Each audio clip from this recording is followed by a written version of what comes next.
Me and my classmates, we were all very angry. We know that Singapore football will never be the same again. Football in Singapore suffered a major defeat with a pullout from Malaysia in 1995. The Football Association of Singapore started S-League in 1996 in an attempt to keep our football fever going. However, the Kallang Roar became muted without our traditional rivals. When you talk about S-League, you cannot find the competition that you are looking for that was in the past, right? You talk about Singapore team playing against Malaysian state and going into a territory where you have a lot of fans with a lot of hostility, a lot of passion and so forth. So we are unfortunately not able to bring back that rivalry. So when we look at this collaboration and partnership, it would be seen that we are going backwards. But I would say no. I would say we are actually in fact finding ways to leverage on this passion for football. Are we taking one step forward, two steps back by returning to the Malaysia Cup?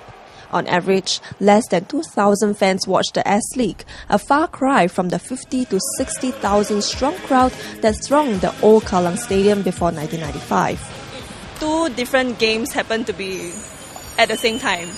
S-League and Malaysian Cup or EPL. Which one would you watch? I think I will go for Malaysia Cup because it's more competitive than S-League. Yeah. Although it sounds like EPL is the more competitive one, but from another perspective, we should support our own country. Malaysia Cup is actually nation between Singapore and Malaysia. S-League is actually local, local teams are playing. So in terms of attendance, definitely there will be a reduction. That's right. Most of the national players are in the S-League clubs. So when the Malaysia Cup comes, definitely we want to send the best team to the Malaysia Cup. So we may have to sacrifice some of the national players.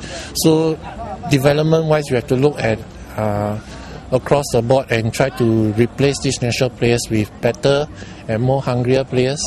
Mr. Zainuddin reminds football fans that Malaysia's youth team Harimau Muda will be going against local clubs in the S-League to keep fan interest in the league. Of course, people will always be worried and say that maybe all of a sudden there will be a pull-out, everybody's going to support.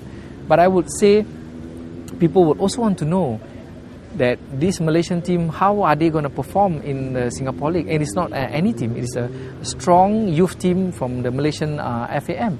So you see that they are also seeing value in the involvement in our S-League. So I'm confident that it will be a positive impact rather than a negative one. The verdict is still out on whether S-League will suffer a further dip in attendance. But one thing is for sure, there is good money to be tapped in football here. We'll find out more in the next clip.